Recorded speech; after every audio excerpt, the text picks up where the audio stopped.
Hello दोस्तों, welcome back to again math GS. दोस्तों, आज का जो टॉपिक मैं लेकर आया हूँ काफ़ी मोस्ट इंपॉर्टेंट टॉपिक है। बीपीएससी एग्जाम में इस टॉपिक से यानी कि टाइम एंड डिस्टेंस टॉपिक से क्वेश्चन अक्सर पूछे जा रहे हैं। जब क्वेश्चन पूछा जा रहा है तो ये टॉपिक काफ़ी इंपॉर्टेंट हो जाता है। इसलिए इस टॉपिक को हम लोग बहुत ही बेसिक और बहुत ही आसानी से समझेंगे। जिस बैकग्राउंड के स्टूडेंट हों वो इस टॉपिक को आसानी से समझ सकते हैं। इनका मैथमेटिक्स ऑलरेडी स्ट्रांग है तो ये टॉपिक उनके लिए इजी है। इनका मैथमेटिक्स वीक है तो ये टॉपिक उनके लिए बहुत ही आसान और बहुत ही इजी वे में होगा। और इस टॉपिक को हम लोग बहुत ही शॉर्ट ट्रिक्स और टेक्निक्स अप्लाई करके सॉल्व करेंगे। बहुत ही आसानी और बहुत ही सरल वे में हम लोग इस टॉपिक को सॉल्व करेंगे। तो चलिए दोस्तों, फिर हम लोग टाइम डिस्टेंस के इस टॉपिक को स्टार्ट करते हैं।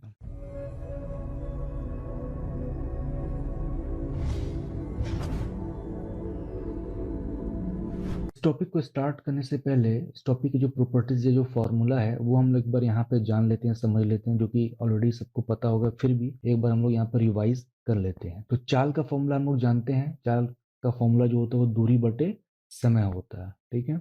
अगर कोई भी चाल या गति अगर किलोमीटर पर आवर में दिया हुआ है और इसको मीटर पर सेकंड में बदलना है तो जो वैल्यू दिया रहेगा चाल का या स्पीड का जो वैल्यू दिया रहेगा उसको 5/18 से मल्टीप्लाई कर देंगे तो वो कन्वर्ट हो जाएगा किसमें, मीटर पर सेकंड में। जैसे अगर हम एग्जांपल लेना चाहें 90 है ना, 90 अगर किलोमीटर पर आवर दिया हुआ है, ठीक है, तो अगर इसको हम लोग को मीटर पर सेकंड में कन्वर्ट करना है तो 90 मल्टीप्लाई 5/18 ये मीटर पर सेकंड में कन्वर्ट हो जाएगा। तो 18×5 = 90। ठीक है, तो कितना आ गया, 25 मीटर पर सेकंड में।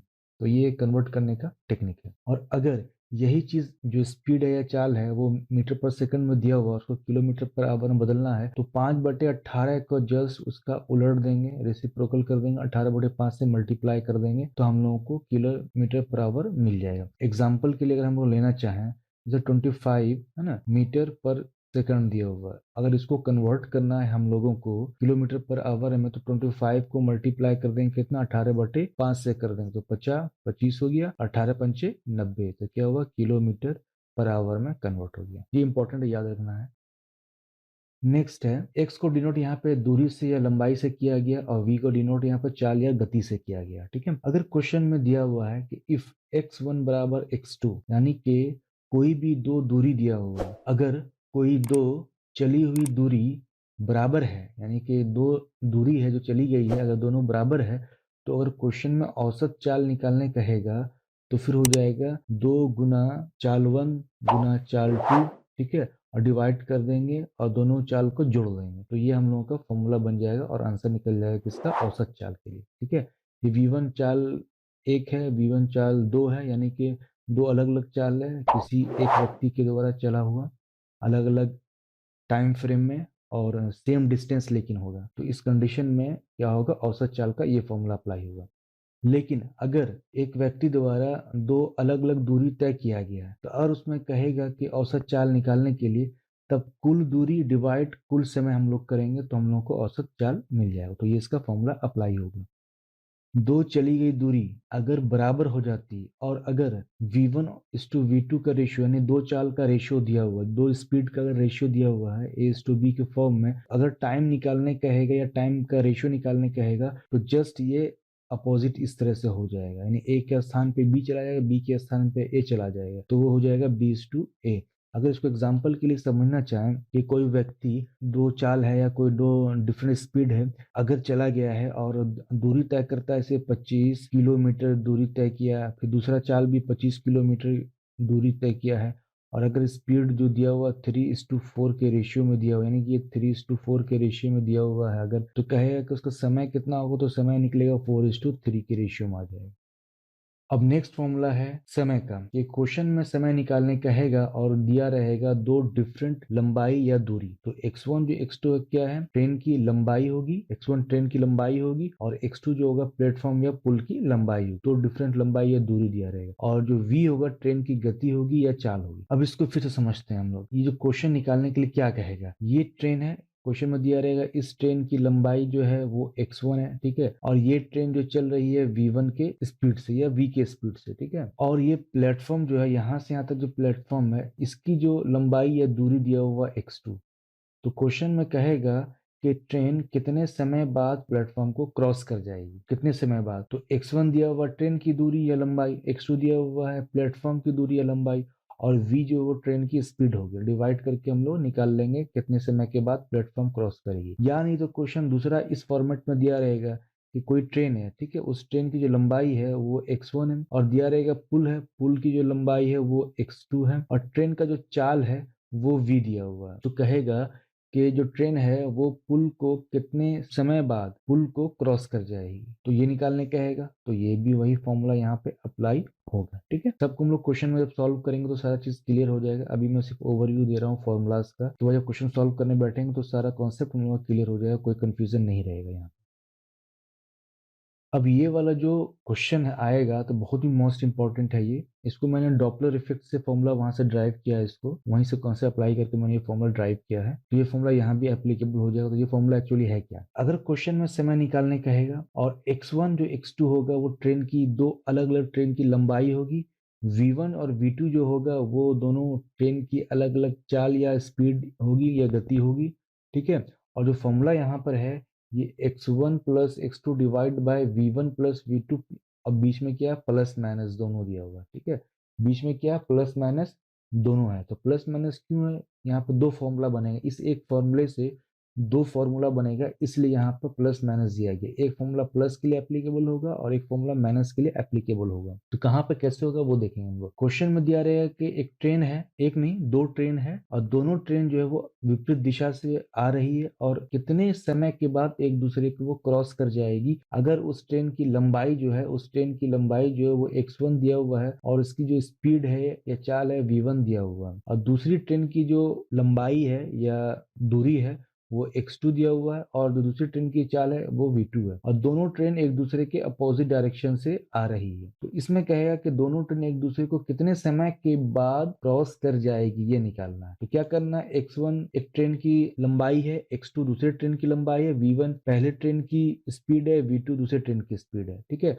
और अगर अपोजिट डायरेक्शन में दोनों आ रहा है, दोनों अपोजिट डायरेक्शन से आ रहा है, तो यहाँ पे माइनस नहीं होगा, यहाँ पे माइनस नहीं होगा, यहाँ पे सिर्फ प्लस होगा और बाकी ऊपर का वैसा रहेगा। इसी तरह से मिलता जुलता दूसरा क्वेश्चन है कि दो ट्रेन चल रही है, दोनों जो ट्रेन है वो सेम डायरेक्शन में चल रही है, यानी कि अगर वो पूरब से आ रही है तो दोनों ट्रेन पश्चिम की तरफ जा रही है। इसमें से किसी एक ट्रेन का स्पीड ज्यादा हो, तो मान लिया v1 का जो स्पीड है वो v2 से ज्यादा है। ठीक है, और ये ट्रेन का जो लंबाई दिया हुआ x1, इस ट्रेन की लंबाई x2 दिया हुआ, तो अब कह रहा है कि दोनों ट्रेन समानांतर चल रही है, तो कितने समय के बाद पहली ट्रेन दूसरी ट्रेन को क्रॉस कर जाएगी। तो दोनों क्या है सेम डायरेक्शन में चल रहा है, ये भी ट्रेन सेम डायरेक्शन में चल रही है, ये भी ट्रेन सेम डायरेक्शन में चल रही है। तो इस कंडीशन में नीचे जो डिवाइड हो जाएगा वो माइनस से हो जाएगा, t बराबर x1 plus x2 divide v1 minus v2 ये हो जाएगा। तो यहाँ पर प्लस जो है ये फॉर्मूला जो प्लस में कहाँ इस्तेमाल होगा, जब दोनों ट्रेन जो है वो डिफरेंट डायरेक्शन से आ रही है। ठीक है, अपोजिट डायरेक्शन से आ रही है, विपरीत डायरेक्शन से आ रही है, और ये वाला फॉर्मूला जो है जहाँ माइनस होगा,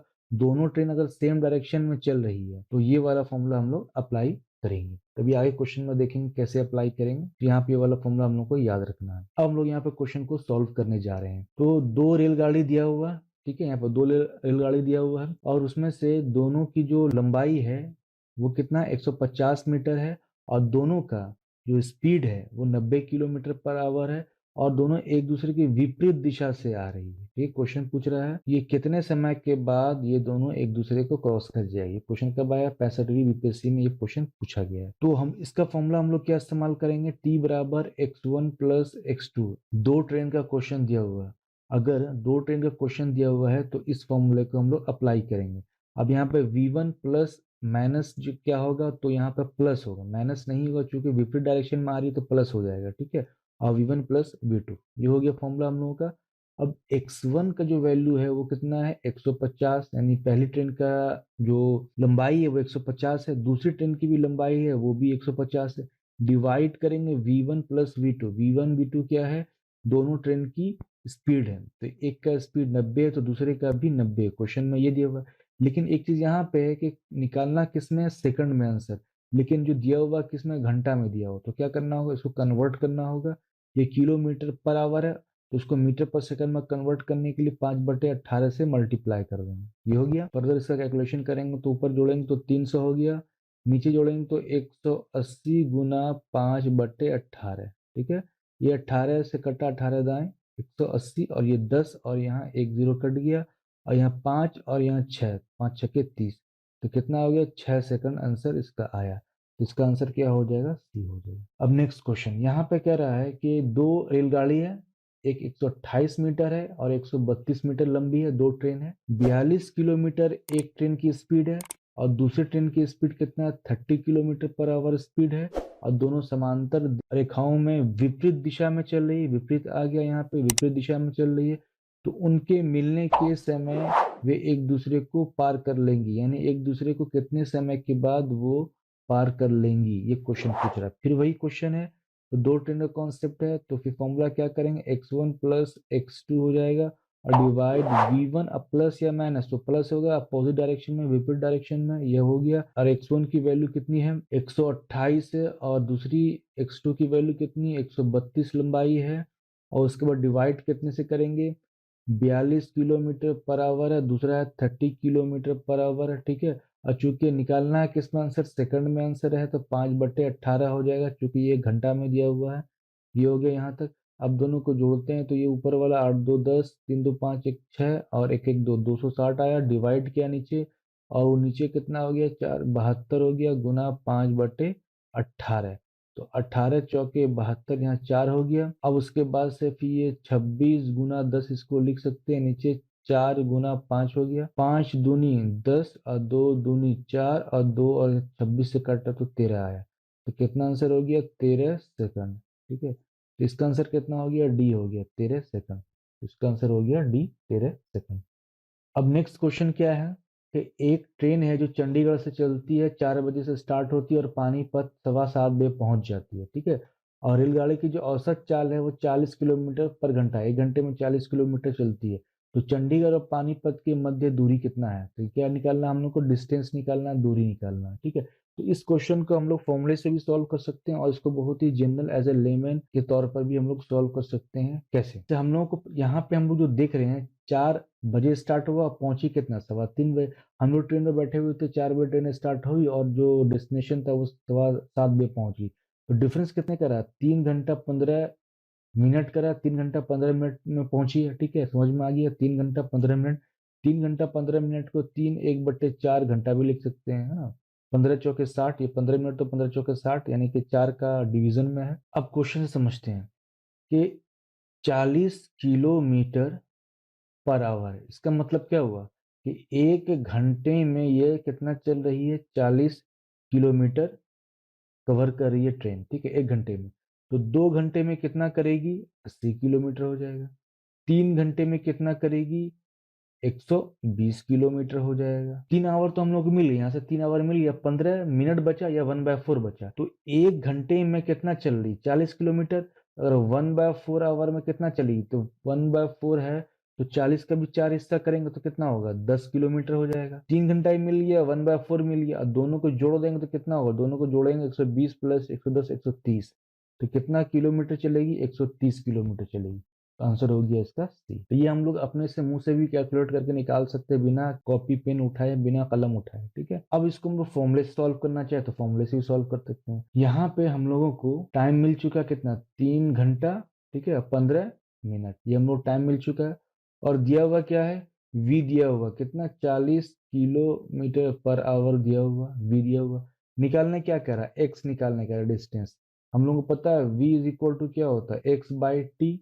v के वैल्यू दिया हुआ 40 किलोमीटर पर आवर, ठीक है। x निकालना है, टाइम कितना, 3 1/4 दिया हुआ, ठीक है।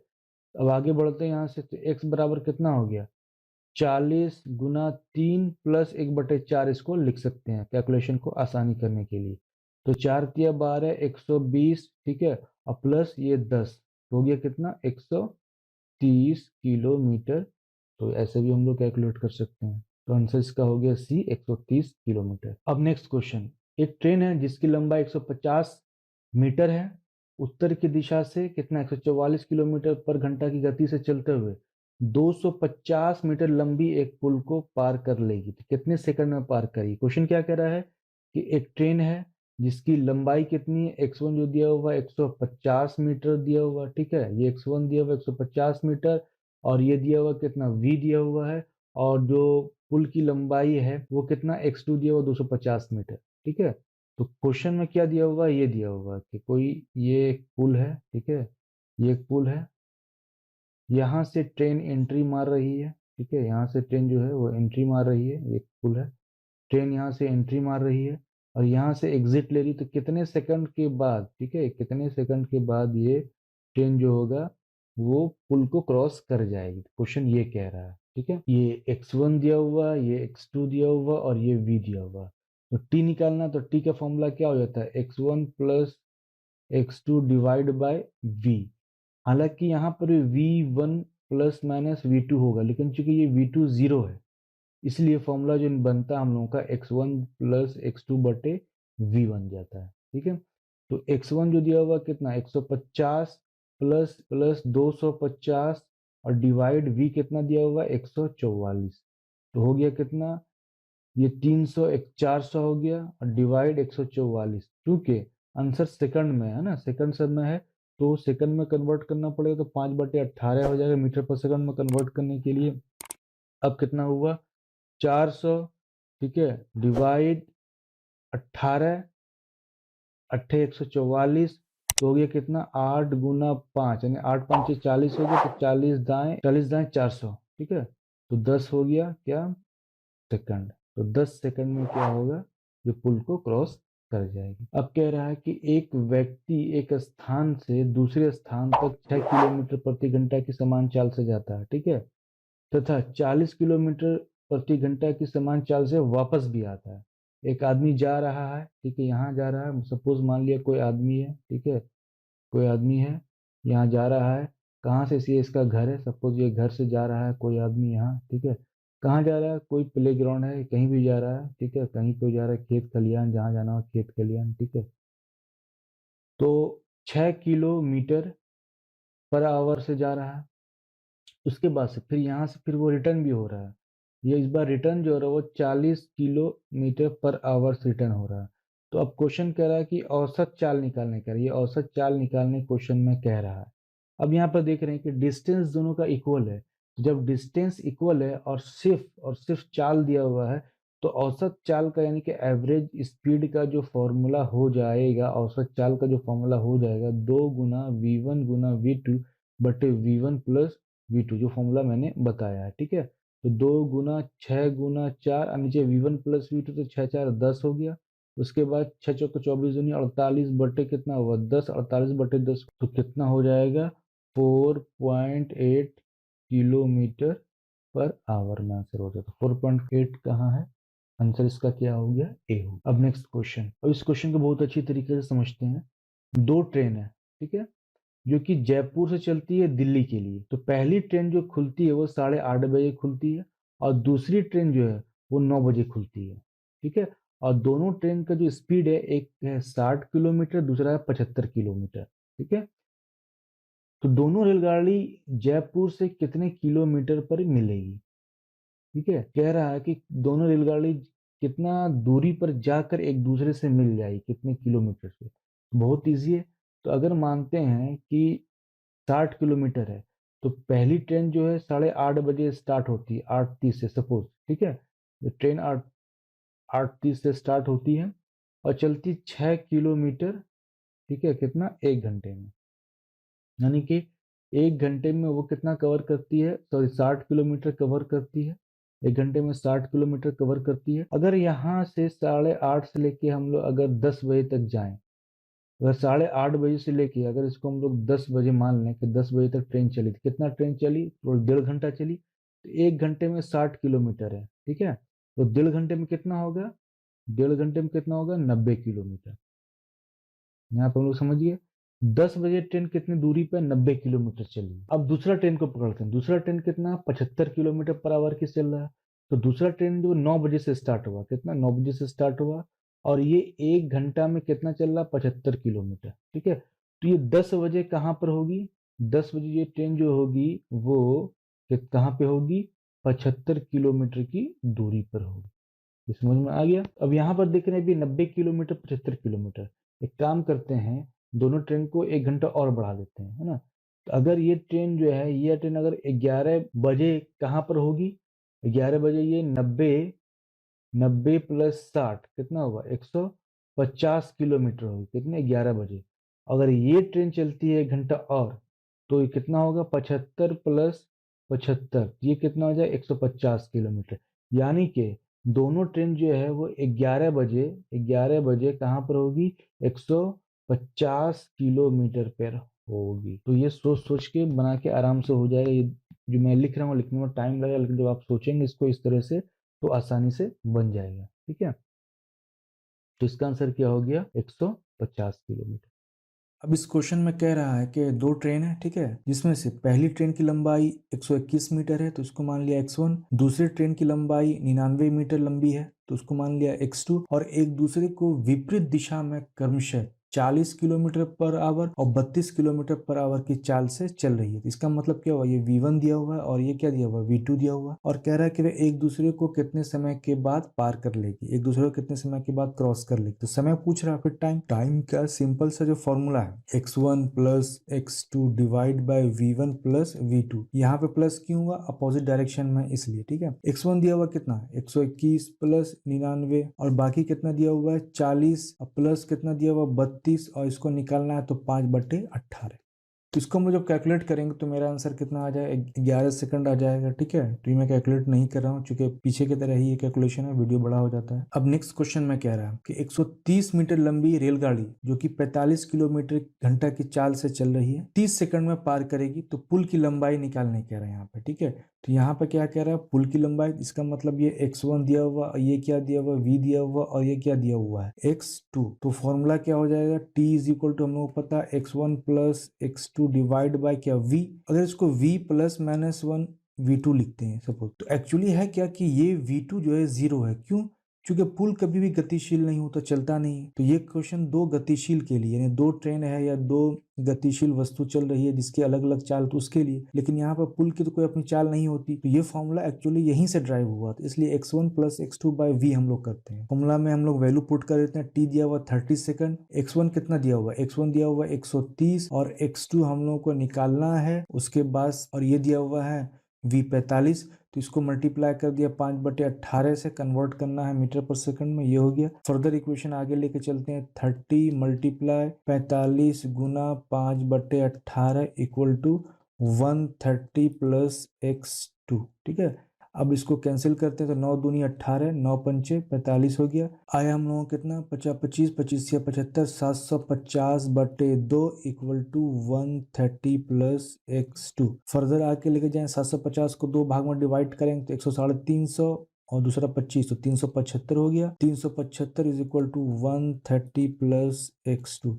अब 375 में 130 घटाएंगे तो कितना आ जाएगा, तो आ जाएगा 245 बराबर x2। 245 मीटर होगा, तो आंसर क्या हो गया इसका, 1। क्लियर है ये। अब नेक्स्ट क्वेश्चन में क्या कह रहा है कि एक व्यक्ति कार से एक निश्चित दूरी 50 किलोमीटर पर घंटा की चाल से तय करता है, मूल बिंदु पर वह 75 किलोमीटर घंटा की चाल से फिर लौटता है, तो पूरी यात्रा के दौरान औसत चाल क्या होगा। तो अब क्वेश्चन में क्या कह रहा है कि कोई कार है ना, ये कोई कार है, ये कोई कार है, ये कार कह रहा है कि एक डेस्टिनेशन की तरफ जाती है तो 75 किलोमीटर पर आवर से, और फिर यहाँ से फिर लौटती है कितने में, 50 किलोमीटर पर आवर से लौटती है, और दोनों का डिस्टेंस सेम है। तो अगर दोनों का डिस्टेंस सेम है और औसत चाल पूछ रहा है, यानी एवरेज स्पीड पूछ रहा है, तो हम लोग पता है अगर डिस्टेंस सेम हो जाता तो एवरेज स्पीड कितना था, 2 गुना v1 बाय v2 बटे v1 प्लस v2। ठीक है, अब दोनों को मल्टीप्लाई कर दिया तो 2 गुना 75, उसके बाद 50, उसके बाद 75 प्लस 50। अब इसको सॉल्व करते हैं तो 2 गुना 75 गुना 50 डिवाइड कितना हुआ 125, तो 25 पंचे 125 और 25 दिया 75, और 5 दाएं 50, 10 दिया 30, 30 दूनी 60, तो कितना हो गया 60 किलोमीटर पर आवर हो जाएगा। तो आंसर इसका क्या हो गया 1, 60 किलोमीटर पर आवर। अब नेक्स्ट क्वेश्चन, एक वायुयान एक वर्गाकार मैदान के चारों ओर उड़ता है। ये मान लिया कि ये एक वर्गाकार मैदान है ना, इसके चारों ओर उड़ रहा है और इसकी प्रत्येक भुजा है वो 100 मीटर दिया हुआ। ठीक है, ये माप दिया हुआ 100 मीटर, चारों की भुजा 100 मीटर दिया हुआ। तो पहली भुजा में की तरफ जो उड़ता है वो तो कितने स्पीड से उड़ रहा है, वो 100 किलोमीटर पर आवर की स्पीड से उड़ रहा है। ठीक, यहाँ से उड़ रहा है उसके बाद फिर यहाँ से फिर ये यहाँ आया, तो यहाँ आया तो ये कितने स्पीड से, ये 200 मीटर की किलोमीटर पर आवर की स्पीड से उड़ रहा है। उसके बाद फिर यहाँ से ये मुड़ा, ये कितना 300 किलोमीटर पर आवर की स्पीड से उड़ रहा है। उसके बाद फिर लौट के ये अपने डेस्टिनेशन पे आ जाता है 400 किलोमीटर पर आवर की स्पीड से। अब क्वेश्चन में कह रहा है कि औसत चाल क्या होगी उस वायुयान की, ये क्वेश्चन कह रहा है। तो यहाँ पे एक चीज है कि अलग अलग चाल दिया हुआ है ना, तो हम लोग क्या करेंगे कि यहाँ पे एक एक का समय निकालेंगे। कैसे? एवरेज चाल जो होता है, जो एवरेज स्पीड हम लोगों को पता है क्या होता है, कुल, है ना, कुल दूरी, यानी कुल x मान लिया दूरी डिवाइड बाय कुल समय, इसको मान लिया t। तो कुल दूरी बटे कुल समय होता है, तो कुल दूरी हम लोग निकाल लेते हैं। कुल दूरी कितना है, ये 100 मीटर, एक भुजा 100 मीटर, तो चारों तरफ कवर करता है, तो कितना कुल दूरी हो जाता है 400 मीटर हो गया, ठीक है। और डिवाइड टाइम निकालना, तो टाइम निकालना है, तो यहाँ पे एक चीज नोटिस करते हैं कि सब 100 मीटर दिया हुआ है ना, तो टाइम निकालने का फॉर्मूला क्या होता है, टाइम के निकालने का फॉर्मूला होता है x बाय वी, है ना, x क्या दूरी बटे चाल। हर एक एक का निकाल लेते हैं। तो x जो है 100 दिया हुआ है, अब v जो दिया हुआ दूसरे का 100, उसके बाद फिर क्या है 100 दूसरी बूझा, लेकिन इसका स्पीड कितना है 200, तीसरे का कितना है 100 फीट डिस्टेंस है, इसकी चाल जो है वो 300 है, और चौथे बूझा की भी दूरी कितना 100, और इसकी चाल कितनी 400। तो यहाँ से टाइम निकाला 1 निकला, ये 1/2 निकला, ये 1/3 निकला, और ये 1/4 निकला। अब चारों को जोड़ देंगे तो एलसीएम निकलेगा, चारों को जोड़ के जो एलसीएम जो निकालेंगे तो कितना आएगा 2 गुना 3 गुना 4, 4 12 दूनी 24, तो 24 हो गया। यहाँ कितना हो जाएगा 12, यहाँ 3 8 24, और यहाँ 4 6 24 हो गया। और सबको जोड़ देंगे तो कितना आएगा 24 36 12 8 20, तो 30 20 50 आ जाएगा। नीचे कितना 4 3 12 दूनी 24 हो गया, तो यहाँ 50 बटे कितना 24 हो गया। अब इसको सॉल्व फिर आगे करते हैं, तो 400, ठीक है, डिवाइड 50 और गुना यहाँ 24, तो ये 1 0 कैंसिल, 5 8 40, तो 24 8 कितना होगा 192 हो जाएगा, 192 का सी इसका आंसर हो जाएगा। अब इस क्वेश्चन में ये कह रहा है कि एक बंदर जो है वो 14 मीटर ऊंचे चिकने खूंटे पर चढ़ने का प्रयास करता है। वह पहले मिनट में 2 मीटर चढ़ता है और दूसरे मिनट में 1 मीटर फिसल जाता है। यदि वह इसी प्रकार से चढ़ता है तो खूंटे पर पहुंचने में उसे कितना समय लगेगा। तो यहाँ पर एक चीज हम लोग समझ लेते हैं कि इस क्वेश्चन को हम लोग जितना भी सारा क्वेश्चन इस तरह का आएगा एक ही तरीके से सॉल्व करेंगे। तो किस तरह से इस क्वेश्चन को सॉल्व करेंगे, एक बंदर है, ठीक है, वो कितना 14 मीटर ऊंचे खंबे पर चढ़ने की कोशिश कर रहा है। 14 मीटर ये ऊंचा खंबा है, पहले मिनट में वो 2 मीटर चढ़ता है, ठीक है, और दूसरे मिनट में फिर 1 मीटर फिसल जाता है। तो क्वेश्चन में कह रहा है कि पहला मिनट में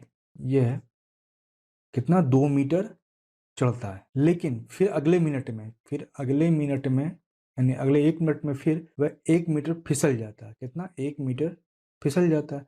तो टोटल कितने मिनट में वो कितना चढ़ा, टोटल 2 मिनट में वह 1 मीटर की दूरी तय करता है। 14 मीटर यहाँ पे हम लोगों ने देखा कि 14 मीटर है, ठीक है, और इसका जो वैल्यू होगा यानी पहले मिनट में जो 2 मीटर का जो वैल्यू होगा उसमें घटाएंगे, तो 14 मीटर में 2 मीटर घटा दिया, कितना हुआ 12 मीटर।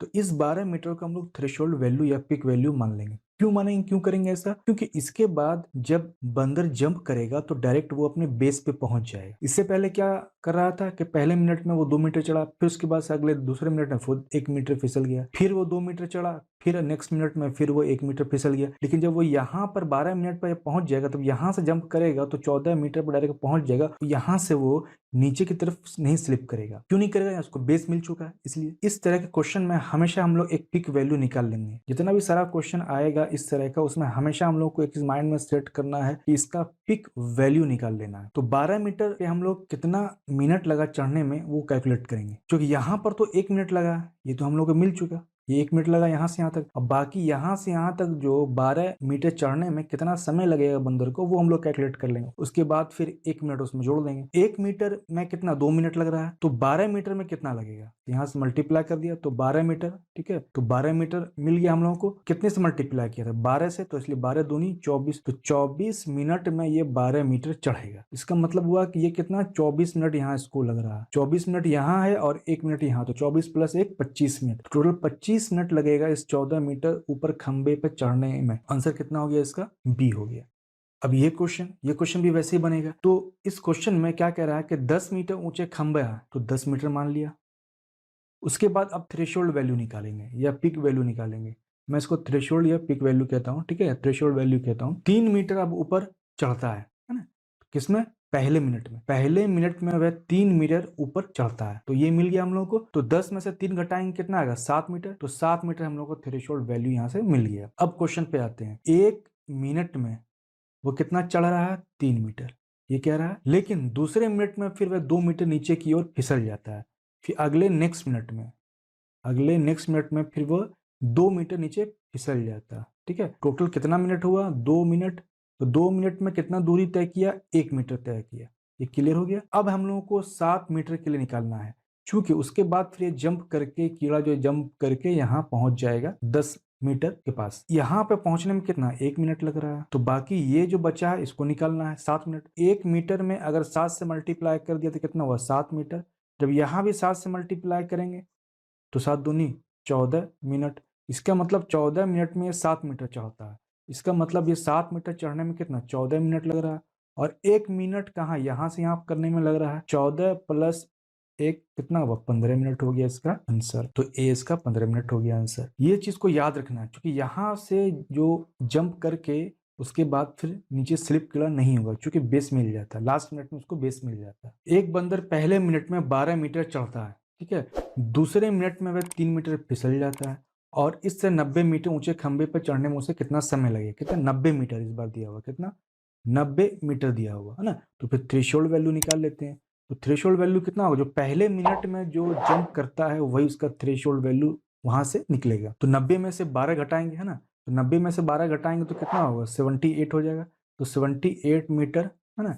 यानी 90 में से 12, ये 12 घटाया हम लोग, ठीक है। ये 12 घटाया तो 78 आ गया। क्वेश्चन में कह रहा है कि पहले मिनट में यह 12 मीटर ऊपर चढ़ता है, ठीक है। लेकिन फिर दूसरे मिनट में फिर क्या है कि ये -3 मीटर फिसल जाता है। फिसल जाता तो माइनस करेंगे, है ना। 3 मीटर ये फिसल जाता है। टोटल कितना मिनट में ये डिस्टेंस को कवर करेगा? तो 2 मिनट में कितना डिस्टेंस को कवर करेगा? 9 मीटर को कवर करेगा। टोटल 2 मिनट में ये 9 मीटर को कवर करता है, ठीक है। यहाँ पर से तो ये 1 मिनट में पहुंच जाएगा जब मार के, ठीक है। ये क्लियर है। तो 9 के टेबल में 78 आ रहा है क्या? नहीं आ रहा है ना। 9 8 72 आ रहा है। तो अब क्या करेंगे? 9 8 72 पे ना जाकर 9 9 81 ले लेते हैं हम लोग। तो 9 9 81, है ना। तो 81 मीटर हो गया। इसका मतलब अब क्या है कि 81 मीटर पे ये वैल्यू जा रहा है। तो यहाँ भी 9 से मल्टीप्लाई करेंगे तो 9 दूनी 18 मिनट। तो 18 मिनट में ये 81 मीटर पे चढ़ता है, ठीक है। अब ये कैंसिल आउट हो गया। अब एक्चुअली क्या आ गया कि यहाँ पर बंदर है, तो अब यहाँ से ये जंप करके 90 मीटर पे आएगा। अभी 81 मीटर हम लोगों को मिल चुका है। 81 मीटर से जंप मारेगा। अब कितना मीटर बचा है? 81 में 9 जोड़ेंगे तो इसका मतलब 9 मीटर एक्स्ट्रा बचा हमारे पास। अब 9 मीटर में वो कितना समय लेगा ये हम लोगों को फाइंड आउट करना है। यहाँ पर तो फाइंड आउट करने की जरूरत नहीं थी, ठीक है। यहाँ पर डायरेक्ट था कि 1 मिनट में एग्जैक्टली उतना जंप करता है। लेकिन अब है क्या कि हम लोग को एग्जैक्टली वैल्यू ना 78 पे वैल्यू ना मिलकर, हम लोगों को 78 पे वैल्यू ना मिलकर 81 पे मिल रहा है। इसलिए अब 81 से हम लोग देखेंगे तो 81 से देखेंगे 9 मीटर बचा है कितना? 90 मीटर पे पहुंचने के लिए। तो अब 9 मीटर पे निकाल लेंगे कि कितना मिनट में वो जंप मारेगा। हम लोगों को पता है 1 मिनट में कितना लगता है? 12 मीटर। तो जस्ट इसको उल्टा देते हैं कि 12 मीटर चढ़ने में उसको 1 मिनट लगता है ना। तो फिर 1 मीटर चढ़ने में कितना लगा? 1/12 मिनट लगेगा। क्लियर है। उसी तरह 9 मीटर निकालना, तो 9 मीटर में कितना होगा? 1/12 गुना 9 मिनट हो गया। तो 3 तिया 9 और 3 चौके 12, तो बराबर कितना आया? 3/4 मिनट यहाँ हम लोग को मिला, ठीक है। तो ये कितना है? 9 मीटर चढ़ने में कितना लगा? 3/4 मिनट। और 81 मीटर चढ़ने में कितना लगा? 18 मिनट। तो जोड़ देंगे 18 प्लस 3/4 को जोड़ेंगे तो कितना हुआ? 18 होल 18 3/4। तो आंसर क्या हो गया इसका? ए हो गया। क्लियर है। अब नेक्स्ट क्वेश्चन में इसमें क्या करा है? कितने समय में एक बंदर 90 फीट लंबे पेड़ के शीर्ष को छू लेगा, ठीक है। तो ये पेड़ मान लिया, तो 90 फीट का है ये, है ना। ये कितना? 90 फीट का है। सेकंड में कैलकुलेशन चल रहा है, ठीक है। तो 90 फीट का है तो कितने सेकंड में 90 फीट कवर करेगा? तो पहले थ्रेशोल्ड वैल्यू निकाल लेते हैं, 90 में से निकाल लेते हैं। तो कितना? 1 सेकंड में देखेंगे कितना? 6 फीट उछलता है। हमेशा थ्रेशोल्ड के लिए पहला सेकंड देखना है। तो पहले सेकंड में ये 6 फीट उछलता है। तो 90 में से 6 फीट घटा लिया तो कितना आएगा? तो आएगा 84 फीट। ये क्लियर हो गया। इसका मतलब हम लोगों को पहले क्या करना है? 84 फीट पहुंचने में कितना समय लग रहा है एक बंदर को, वो फाइंड आउट करना है। बाकी क्या है, यहाँ 1 मिनट लगता है, ठीक है। यहाँ पे जंप मारेगा तो कितना? 1 मिनट में पहुंच जाएगा। कितना? 6 फीट। तो फिर क्वेश्चन के हिसाब से चलते हैं। 1 सेकंड, है ना, 1 सेकंड में ये कितना 6 फीट उछलता है, 1 सेकंड में 6 फीट उछलता है। फिर क्वेश्चन में कह रहा है तुरंत 4 फीट गिर जाता है। अब कह रहा है दूसरे सेकंड में नहीं कह रहा क्वेश्चन, इससे पहले हम लोग जो बनाए हैं उसमें दूसरे सेकंड में कहता है कि वो स्लिप करता है, लेकिन इसमें क्या कह रहा है कि फिर जैसे ही वो 1 सेकंड में 6 फीट उछलता है उसके बाद जस्ट फिर वो 4 फीट गिर जाता है। तो इसका मतलब क्या हुआ कि अगले में वो 4 फीट स्लिप कर जाता है। टोटल कितना हुआ 2 फीट, यानी कि 1 सेकंड में सिर्फ वो 2 फीट ही चढ़ पाता है। इसमें ध्यान रखना है कि यहाँ पे नेक्स्ट नहीं कह रहा, तुरंत कह रहा है, ठीक है। यहाँ पे तुरंत कह रहा है, यहाँ पे नहीं कह रहा है कि नेक्स्ट सेकंड वो 4 फीट गिर जाता है। नहीं तो नेक्स्ट सेकंड में 4 फीट गिर जाता तो यहाँ पे 1 सेकंड हम लोग लिखते है ना। तो हम लोग मिल गया, क्या मिला कि 1 सेकंड में ये 2 फीट चढ़ता है ना। अब 84 फीट जाना है, तो 84 फीट जाने के लिए क्या करना पड़ेगा, 4 2 यानी 42 से मल्टीप्लाई करना पड़ेगा। तो 2 दूनी 4 और 4 दूनी 8, तो 84 फीट हम लोगों को मिल गया। तो अगर यहाँ 42 से मल्टीप्लाई किए तो यहाँ भी 42 से मल्टीप्लाई करेंगे तो कितना होगा 42 सेकंड, यानी 42 सेकंड में कितना, ये 84 फीट पहुंच जाता है। ये हम लोग को एग्जैक्ट वैल्यू मिल गया कि 84 फीट पहुंचने में उसको कितना लग रहा है, 42 सेकंड लग रहा है। अब इस 42 में से 1 सेकंड यहाँ है तो एक्स्ट्रा, तो कितना हुआ 42 1 43 सेकंड। तो टोटल इसका आंसर क्या हो गया, 43 सेकंड लगेगा वो 90 फीट कवर करने में। अब नेक्स्ट क्वेश्चन, इस बार 80 फीट कह रहा है। 80 फीट ऊंचा खंबा है तो 80 फीट मान लिया हम लोगों ने। 1 मिनट में वह 8 फीट चढ़ता है, तो थ्रेशोल्ड वैल्यू निकाल लेते हैं। कितना, 80 में से 8 घटाएंगे तो कितना आएगा, तो आ जाएगा 72 फीट हो गया। अब फिर क्या कह रहा है, 6 फीट नीचे आ जाता है ना, फिसल कर 6 फीट वो नीचे आ जाता है। तो क्वेश्चन में क्या कह रहा है कि 1 मिनट में ये 8 फीट चढ़ता है, ठीक है। लेकिन अगले पल क्या होता है, वो 6 फीट स्लिप करके नीचे आ जाता है। अगले मिनट में नहीं कह रहा है, ठीक है, तुरंत कह रहा है। तुरंत क्या कह रहा है कि वो फिर 6 फीट स्लिप कर जाता है ना। टोटल कितना हुआ, टोटल 1 मिनट में 2 फीट ये चढ़ता हो, ये हम लोग को मिल गया है ना, कि 1 मिनट में टोटल 2 फीट चढ़ता है। तो अब 72 फीट चढ़ने में उसको कितना समय लगेगा, क्योंकि यहाँ से तो यहाँ पहुंचने में उसको कितना लग रहा है, 1 मिनट लग रहा है। इसमें तो क्लियर है, ये तो हम लोग को मिल गया। बस अब यहाँ से यहाँ तक का निकालना है। तो 72 है, तो 72 को कितने से मल्टीप्लाई करें, 35 दूनी 70, तो 36 हो गया। 36 से मल्टीप्लाई करें तो 72 आ जाएगा। 6 दूनी 12, 3 दूनी 6, 7। जब यहाँ 36 से मल्टीप्लाई किया तो यहाँ भी 36 से मल्टीप्लाई करेंगे तो आ गया 36, यानी 36 मिनट में ये 72 फीट पहुंच जाता है। क्लियर है ये, तो कितना मिनट में, 36 मिनट में। तो 36 यहाँ मिला और एक यहाँ मिला, 36 1 37, तो आंसर क्या हो गया इसका, 37 मिनट। अब नेक्स्ट क्वेश्चन में फिर वही है, 80 मीटर ऊंचे खंबा, 80 मीटर मान लिया इसको, ये 80 मीटर। जैसे 80 मीटर माना तो उसके बाद थ्रेशोल्ड वैल्यू हम लोगों को निकालना है। 1 मिनट में ये 5 मीटर चढ़ता है, तो थ्रेशोल्ड वैल्यू मिल गया हम लोगों को। तो कितना, 5 मीटर है, तो 80 में से 5 घटाएंगे तो कितना होगा, 75 मीटर। अब यहाँ से क्या हुआ, 1 मिनट में वो जंप मारेगा, तो 1 मिनट यहाँ पे लिख लिया। अब इतना से हम लोग निकालना कि यहाँ से यहाँ तक पहुंचने में, यानी 75 मीटर पहुंचने में बंदरों को कितना समय लग रहा है। तो हम लोगों को पता है कि 1 मिनट में ये 5 मीटर चढ़ता है, हो गया। अब दूसरे मिनट में फिर ये 2 मीटर नीचे फिसल जाता है। दूसरे मिनट इस बार कह रहा है, तो दूसरा मिनट मतलब कि अगले नेक्स्ट मिनट में है ना, अगले नेक्स्ट मिनट में। तो उसके बाद कितना स्लिप कर रहा है, ये 2 मीटर स्लिप कर रहा है। तो टोटल निकाल लेते हैं, टोटल 2 मिनट में ये कितना मीटर कवर करेगा, या कुल दूरी 3 मीटर चढ़ेगा ऊपर। निकल गया कितना, 2 मिनट में 3 मीटर निकल रहा है। तो 75 निकालना, तो 25 दिया 75, 25 से मल्टीप्लाई किया तो 75 मीटर आ गया। जब इधर भी मल्टीप्लाई किया तो इधर भी मल्टीप्लाई करेंगे कितने से, 25 से, तो 25 से मल्टीप्लाई किया तो 25 दूनी 50, तो 50 मिनट लगा कितना, 75 मीटर कवर करने में। यानी कि ये 75 जो मीटर है इसको इतना चढ़ने में कितना समय लग रहा है, 50 मिनट लग रहा है। तो एक 50 मिनट यहाँ है और दूसरा 1 मिनट यहाँ, तो 50 1 51 मिनट। तो इसका आंसर क्या हो गया, ए। तो दोस्तों आज की वीडियो में इतना ही था। Thank you for watching. दोस्तों आप लोगों को अगर वीडियो पसंद आ रहा है तो प्लीज वीडियो को लाइक एंड शेयर कर दिया करें, ताकि वीडियो बनाने के लिए मोटिवेशन मिलता रहे। जो लोग इस चैनल पे नए आए हैं तो इस चैनल को सब्सक्राइब कर लें और बेल आइकन को भी प्रेस कर लें, ताकि नेक्स्ट वीडियो अपलोड होने पर आपको समय पे नोटिफिकेशन मिल सके। फ्रेंड, वीडियो कैसा लगा है कमेंट बॉक्स में कमेंट्स करके जरूर बताएं।